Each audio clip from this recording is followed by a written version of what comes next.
Time for the word on Wall Street. Top investors watching your money this morning. Joining me now, Markowski Investments President Chris Markowski. The December jobs report is coming out on Friday. What are you expecting, and what's the from the jobs report? But what's the impact on the market?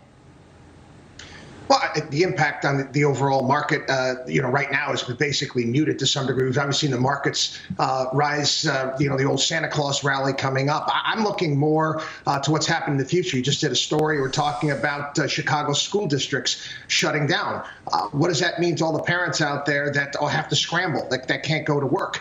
This great resignation could continue moving forward. And I know it's anecdotal, but many of my clients are small business owners all around the country, and they are having a really difficult time finding workers. And there's certain areas of the country had a real tough time. New Year's Eve shutdowns in the Northeast and some of these urban areas. But this is going to start, morphing into other areas of the country as well. This to make it more difficult moving forward. But wouldn't it be temporary, and the market would probably look past that?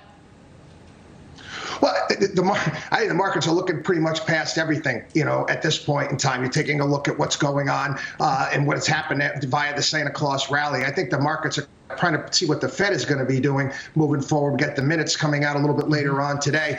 But even with the Fed, I highly doubt that they're going to really do much outside of 75 basis points this year, which basically is akin to cutting your grass with a pair of scissors. Right. You're still staring at a balance sheet about almost $9 trillion. What before the financial crisis in 2008, it was 800 billion. Really astonishing.